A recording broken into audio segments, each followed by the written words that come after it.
So maybe I'll do the introduction on. So a big thank you to Raiffeisenbank International for hosting us, for having us here in this amazing location on this amazing evening.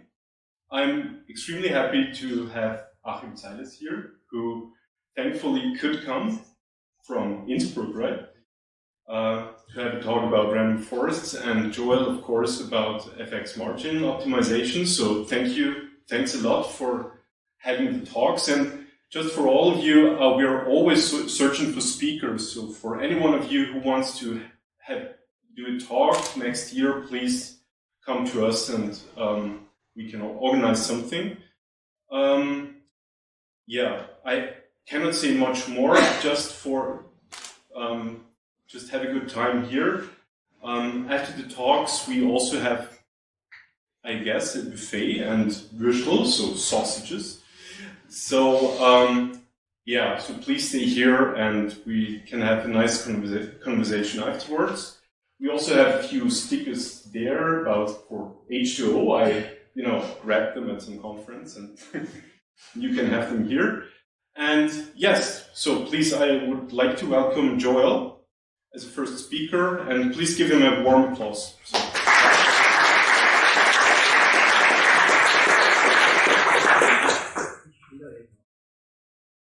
Gernot, I think you can join the stage. I will join them on my part. Alright. Guys, thank you for coming here. It's really nice to see that so many people are interested in R and in random forests, and it's really great to have this community here. It's also a pleasure to host the R Meetup here. It's not every day that we can host such a community. So, without further ado, I will talk today about FX margin optimization. It's a use case about pricing. And I want to also give you a little bit of background how we work at Raiffeisen, to put it into a larger framework for you. And also the agenda for today, we start up with how we are set up as in Raiffeisen as a data science team. Then I talk a little bit about the background of the use case, and then I want to do a real deep dive into the methodology.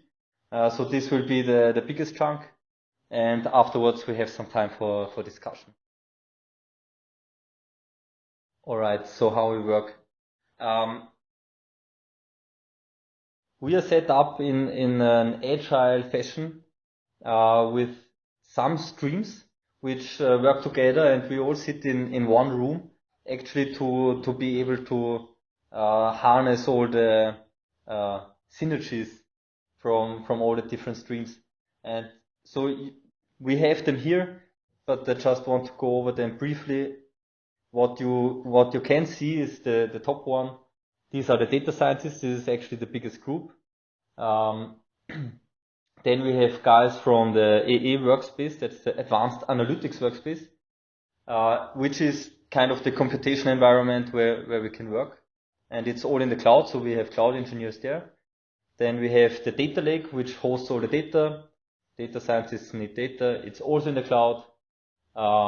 And then finally we have data logistics. These are basically the people who get all the agreements that we can work with the data. What does it mean? It means that the data scientist here doesn't have to do everything.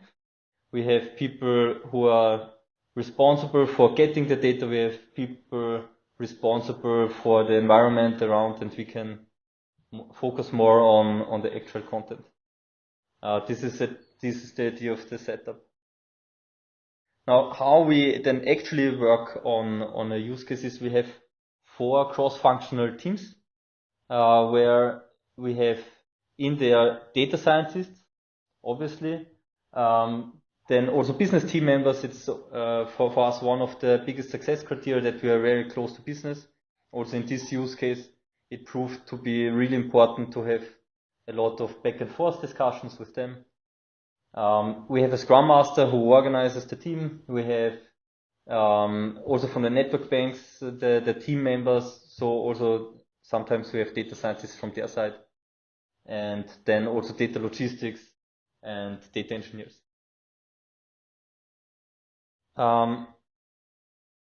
We also do a lot of other stuff. We have, for example, a data science academy where we do trainings for the whole group. We have the community of data scientists where we exchange the use cases. We have workshops every week actually where we exchange knowledge on different topics within the tribe. So it can be about Spark, it can be about modeling techniques, something like that, or it's about a use case. So that's how we try to work. Yeah, and I think it's better to see actually on a use case how all of this functions together. So the use case which I want to talk about today is not the really typical use case. Typically, but let's come to that a little bit later. Here, so the background here is that we have an online platform where customers can make a request, then they get the price quote, and then they can either accept or reject the price quote. So pretty standard. And how currently, or how previously, because now it's already different, the experts set the price themselves. And obviously this is first a lot of work, so you can't do it very often. And the other thing is they didn't dig deep into the data, so they also didn't do it optimally. Alright, so then I would already jump into the methodology. So what do we try to model actually? When we start with the product, you want to optimize usually a volume, or you want to predict the volume. And if you know the volume and you know the margin, then you can maximize basically the gross income, as we call it, for the specific product. So our first approach was, okay, let's do an easy linear demand model. The volume is equal. It's just a regression, actually a regression on the margin. That's the minimum that you need to do basically to do such a use case.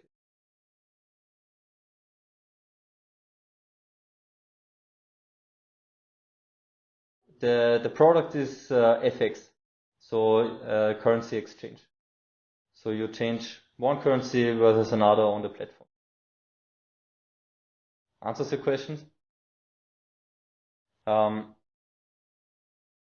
So that's the easiest one. Then of course you can add complexity, you add more features. That's also pretty standard.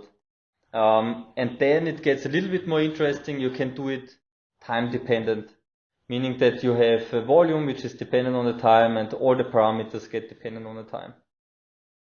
And then even more interesting maybe is you do it hierarchically. What does that mean? That means we have different customer segments, and if you train the model only on one segment, it ignores all the data from the other segments. But if you want to use the data also, then you can do it hierarchically.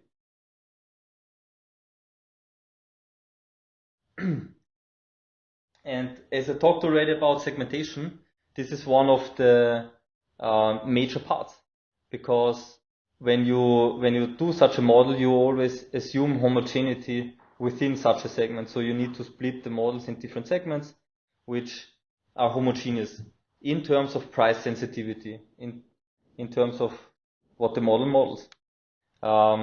And what we did in this use case as a compromise at the start is we used the current business segments, or the current segments, and we used the frequency of trading additionally. So we split customers into high frequency trading customers and low frequency trading, and plus business line and plus volume. All right. With that. Hello everyone. So, as we said before, our first idea was to just do demand modeling on this problem. And do we have a laser pointer here? Ah, excellent. So if we're talking about demand modeling, what we would like to have, or really love to have to make our life easier, is like you have down here the margins that we have charged in the past, you have here the volumes that have been traded, you get like this nice form, everything has been explored nicely. So what you would do naturally, you would be like, okay, let's fit a demand function, like as we said, either these models that we've shown before, some bit more complicated models like here to get like this nice function. And then what you would say, okay, how can we optimize the profit with respect to this demand? So the profit would be demand times the margin, or the volume traded times the margin. You just compute this, you find the maximum, and you would have your optimal margin and you would be happy. Is that clear? I guess it's fairly straightforward so far what we've said. So this is like what you really want to have, where you're like, okay, I can handle this quite easily, the job is done. When we looked at the data, I mean, we kind of knew what we were getting ourselves into, but the problem was that the data looks roughly like this. So you have, it's a bit of more of a challenge. The thing is, like, these margins have only been changed in very irregular intervals. Ah, yes?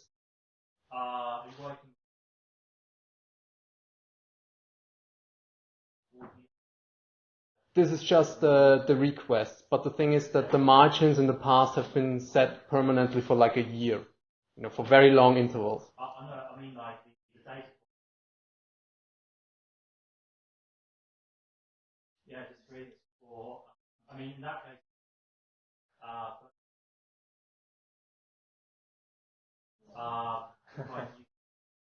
what are you saying? If data can be.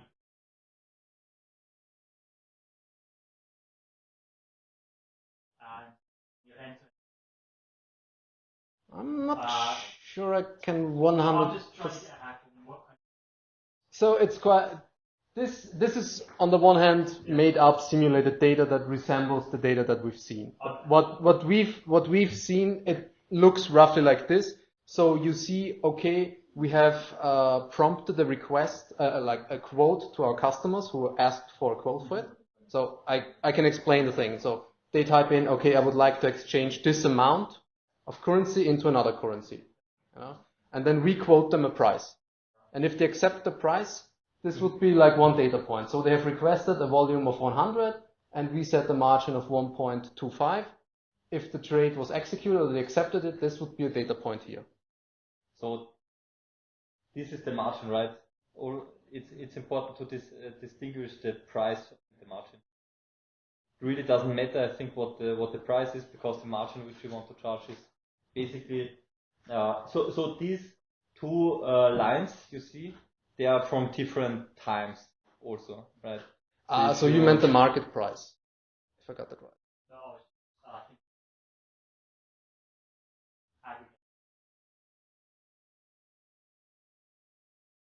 the volume. Yes. Yeah, this is kind of tick data, so to say, for us. Yes, it's just one customer accepted this data point, and so it's like up here. It's not aggregated in any sense. Each point would be one request. Yes.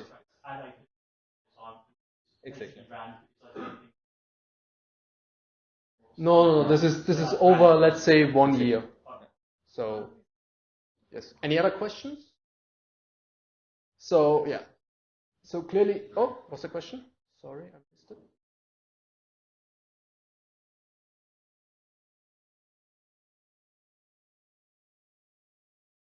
If you also use if you have the data when a customer rejects the. That spoils part of the presentation, but yes. We would have come to that point later on, but let's stick to that. We would want to have a demand model standard economics here. To be like, okay, we want to fit a nice line here and optimize. But yes, we will come to that in a few minutes. Few minutes. Yes. So what we said, okay, how can we solve this problem?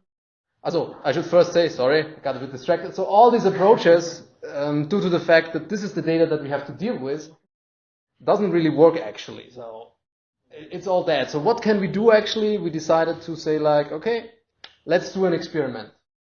Pass on to Gotsch again. Here we go. Thank you. All right. What does it mean to experiment? As you saw, these two lines, we can't extrapolate anything in between or even outside of these two lines. Actually, in between you can fit a linear model or something like that, but outside of that you really don't know how the customer would behave. So what we thought is we just generate this data by experimenting around. How does this actually look like? So the problems which you have when you experiment in real life is that business doesn't want to, usually, because they are pretty certain that they have already the best margins, and when you play around, then you lose money, right? So you have to convince them. And even worse, like you might not only you lose money, but even customers, which translates in the end also to money, but to more money than just if you lose a deal. So we had to come up with something that convinced them. And the basic idea was the following. We sample from different margins. So this is just an example. And let's do a thought experiment together. Let's say we have different margins which we want to try out, and we want to find out which one is the best. We start out very naively, because we don't know anything, with 20% for each of those margins. And then let's think through the experiment a little bit. Let's suppose that all the clients accept all the requests. So we charge to them, 20% of the customers get the lowest margin, 20% gets the highest, 20% and so on. But everybody accepts every offer. What do you think happens to the chart before? What should we adapt? Like if I do the next turn of the experiment, how should the distribution look like of margins that I should charge to the customers? What do you think? Yeah, if you're really greedy, then you put all the things on the highest, because 1.6% is the right. But maybe you don't want to be that greedy. Yeah? We are. but maybe you expect something like that, right? So you have to weigh it. But the probability distribution shifts to the right. So the idea is the right one. And actually, what you were mentioning is exactly the problem which we have, right? How much do you go to the right? Do you put everything there? Do you put a little bit there? And how do you define it, right? So it's always this famous play of exploration versus exploitation, the trade-off between those two. So exploration means you test out a lot of things and gain a lot of knowledge, but exploitation is using of the knowledge. So if you would exploit everything, you would go to the highest margin and charge only that. But it might be that you missed something, right? So you should still explore a little bit.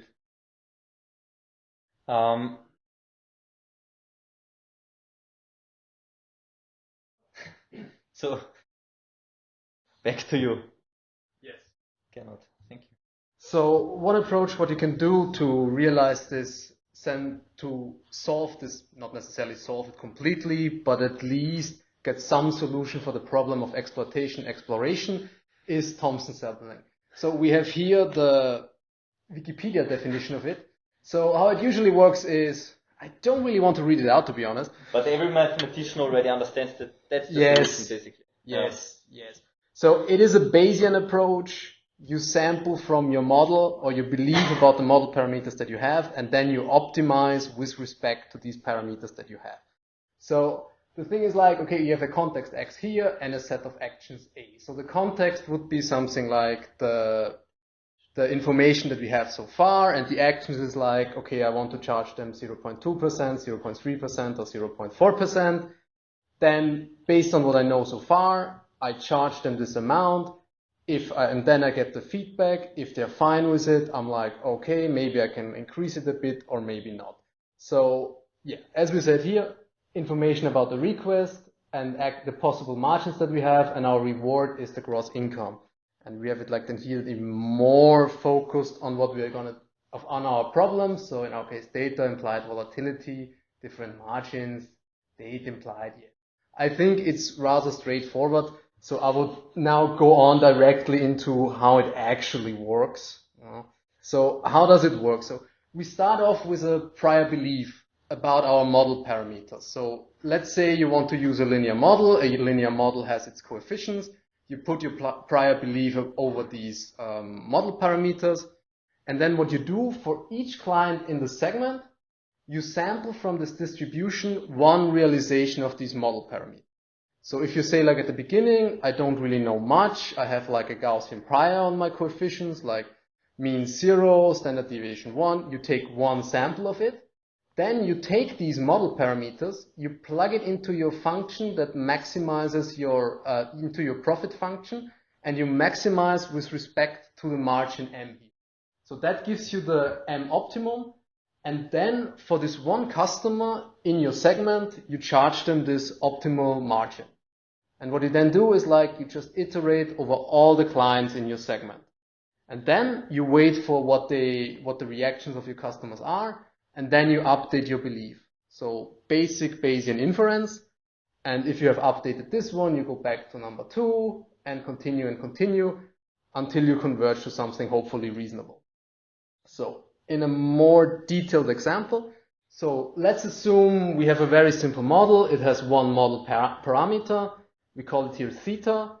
And based on this theta, we would come up with a prior distribution over the optimal margins of like this here. So you see like from 0, 0, a bit up here, and it shoots up to at 1 or so drastically. So you could argue that the prior is not really well picked for this problem because a lot of the mass is actually concentrated around here. Spoiler alert, the optimum is somewhere like here. So this is all based again on simulated data. And then you start conducting these experiments. So you get your first 10 iterations, which means like requests in our sense. You update your beliefs about your model parameter. Again, this has an impact on the optimal margin distribution. And you continue 40 iteration requests until you have something like 150 iteration requests.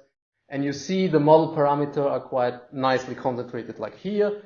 And in the optimal margin, we are also concentrated quite nicely close to the optimum. So that basically means we can, again, with the experimental data and this approach, use all the models that we proposed previously, but now we would go more for a Bayesian approach. So it would be the Bayesian linear demand model. This would be the Bayesian linear demand model with more variables. Then we would have a time-dependent Bayesian model or a Bayesian hierarchical model.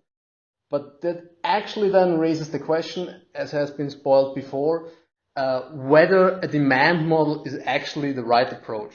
Because we know if our customers have not accepted the margin. So, as I said, we are not using all the information that we have actually available about our clients. So it's more actually of an auction. So someone comes and is like, okay, I would like to buy this service. I would like to exchange this amount of money against another currency. So please quote me a price. So what we actually have to do is we have to find the highest margin that our client is still willing to pay for this service from us.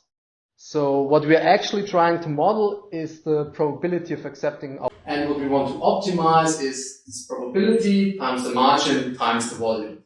So that doesn't really make our life too much more complicated because now it's just the Bayesian logistic model. Like we have here the log odds, time-dependent logistic models, hierarchical logistic models.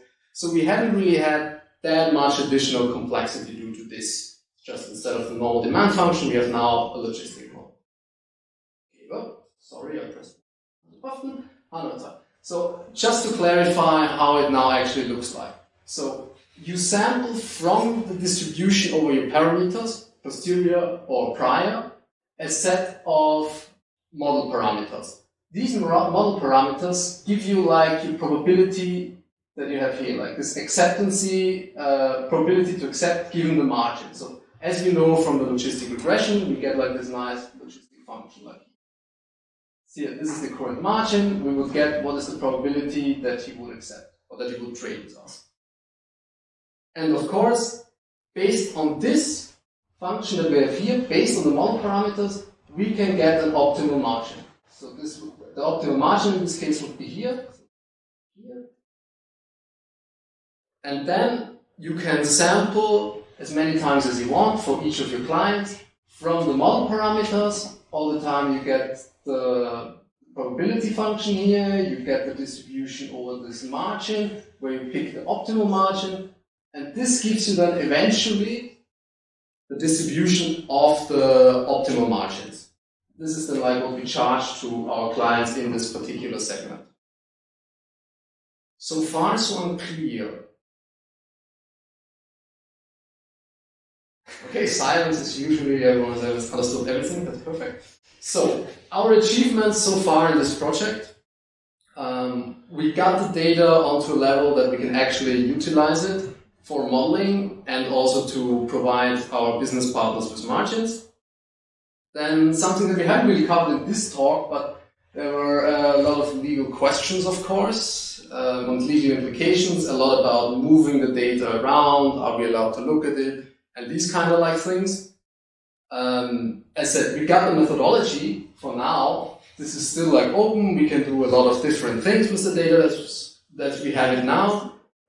We migrated to the cloud, so we're currently in AWS, everything is running. Then the model that we're using is based on Profit from Facebook, if you know it.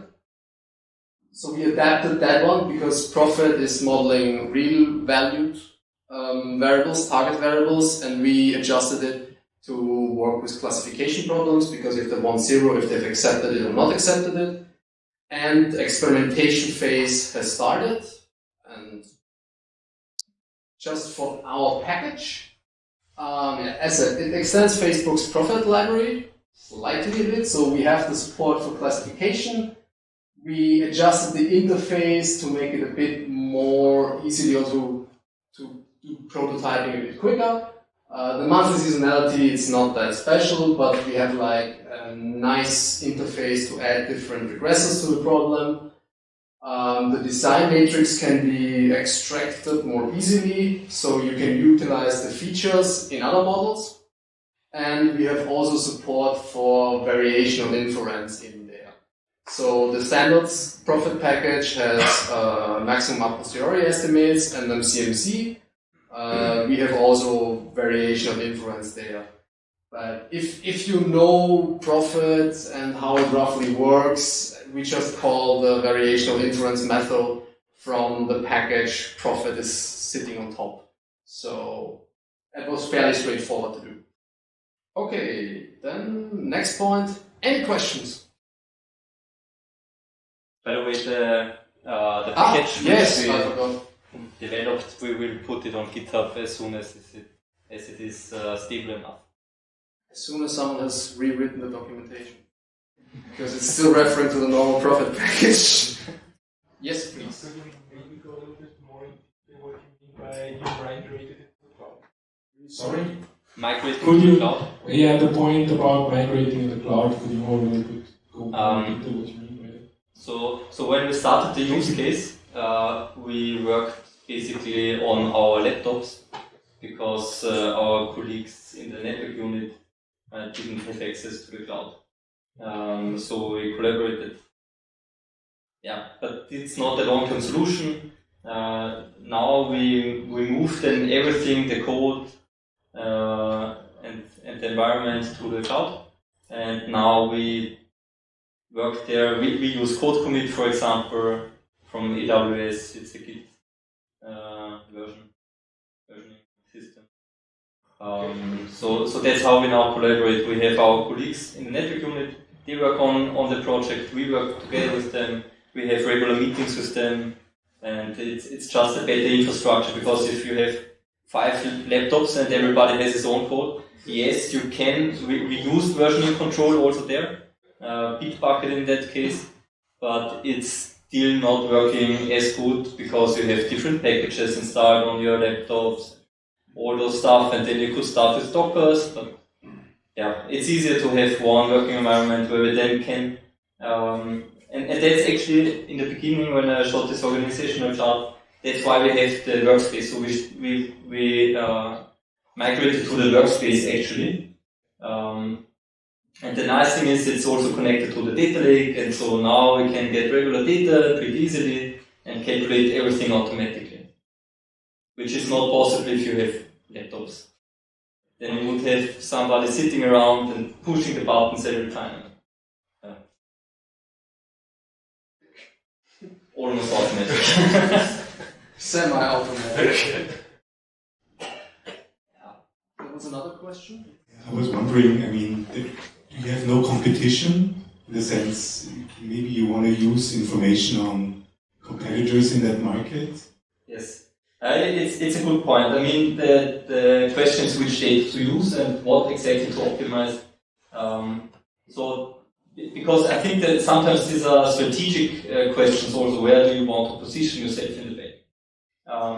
So how we addressed it, again, is with this close collaboration with business, and they came up with boundaries basically for our experiment. Right? They said, you get these boundaries, and within them search for the best margin.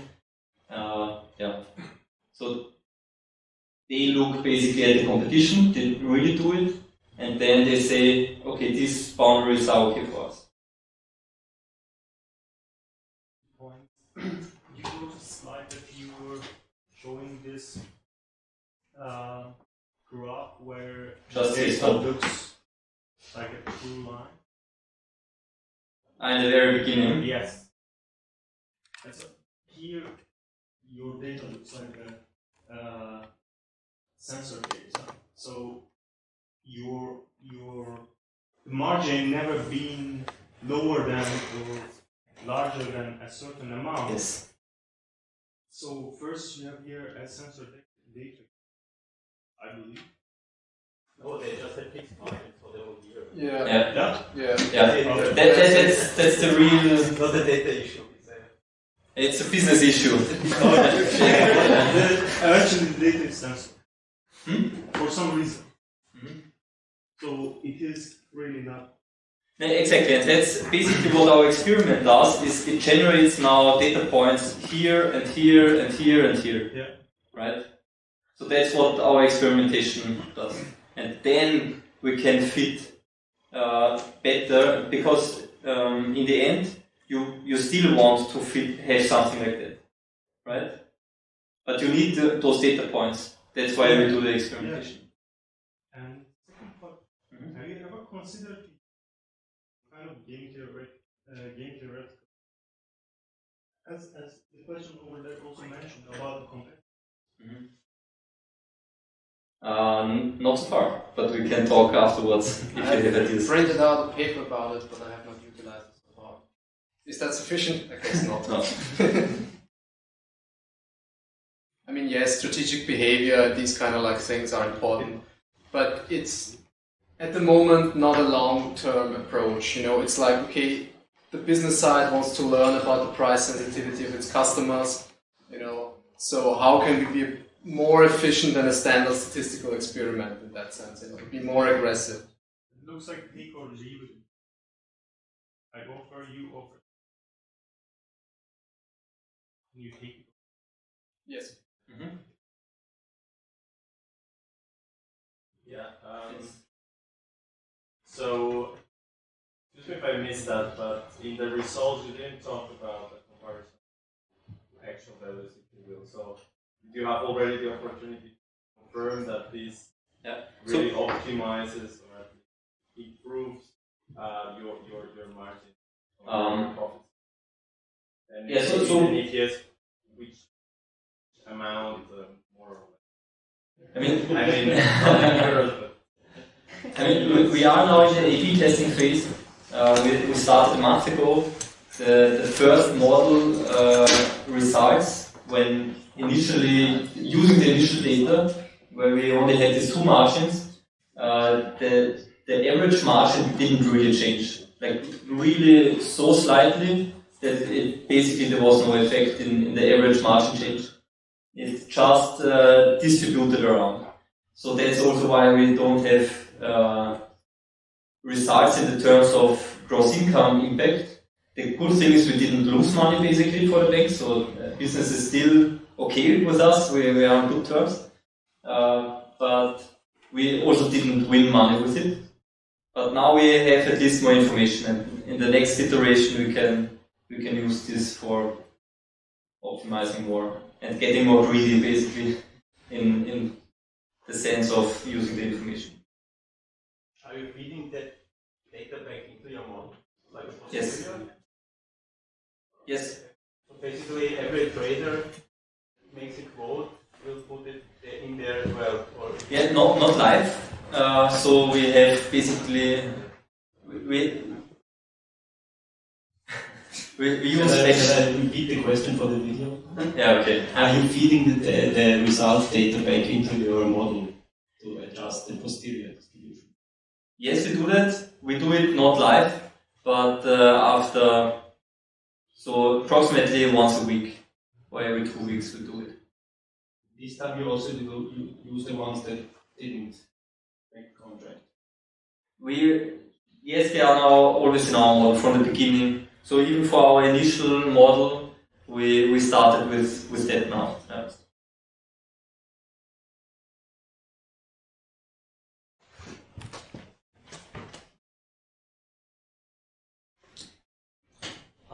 Yeah. If you might be going up to the slide where you talked about your achievements.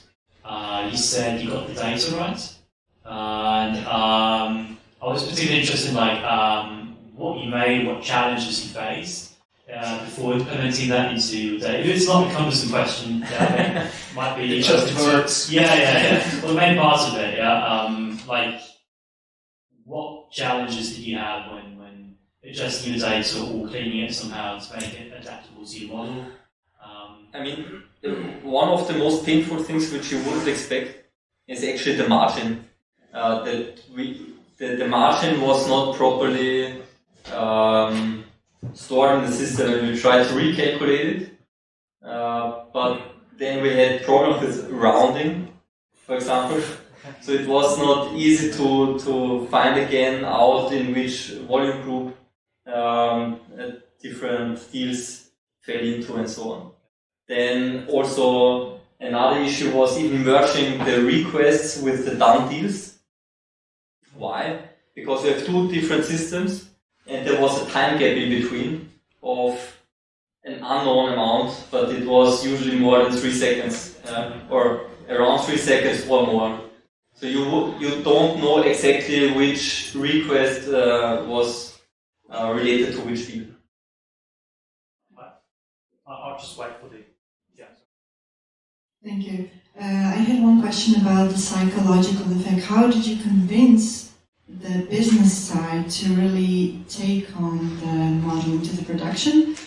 And the second question about the legal issues. Is it that these GVO or some other kinds of legal issues? Can you explain a little bit? Yeah. How did we convince business? It's a great question. I mean, also you need one believer at least there. And we found him. And that was basically the key. So we explained it to him, he believed it really, he went to his boss, he convinced his boss, and then everything happened. So we had basically this one person and he's still driving the project a lot. That was the key success factor, I would say. Regarding the legal question, there were also other considerations, of course, in the beginning. It was not sure, is it allowed to do this approach, even charging different margins to customers within a segment, and so on. But we got it clarified, they said it's okay, and then we could start. How robust is your model against manipulation? Right, let's say customers try to bring that like game theory, basically, where people just request a lot? It's a good question. I mean, in the end, you would see it.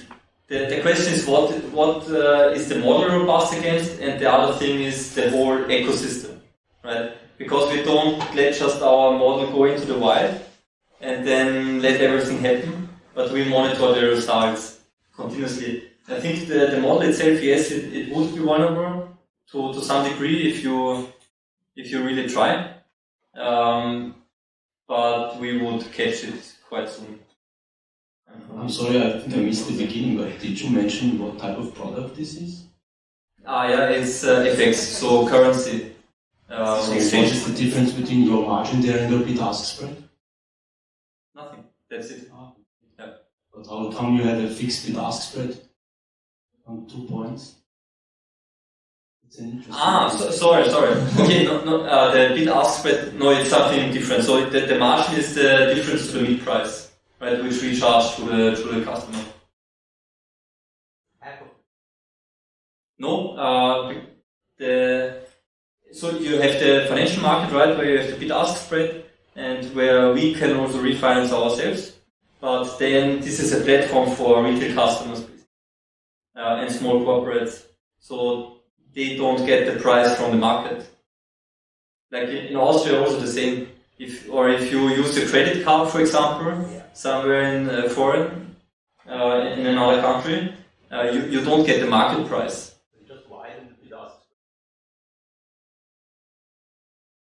Basically, yes, basically you widen it. Because if you say it's on a platform, you probably have to quote both sides. So you don't know if you're going to get the... Yes, so you can buy and sell each console.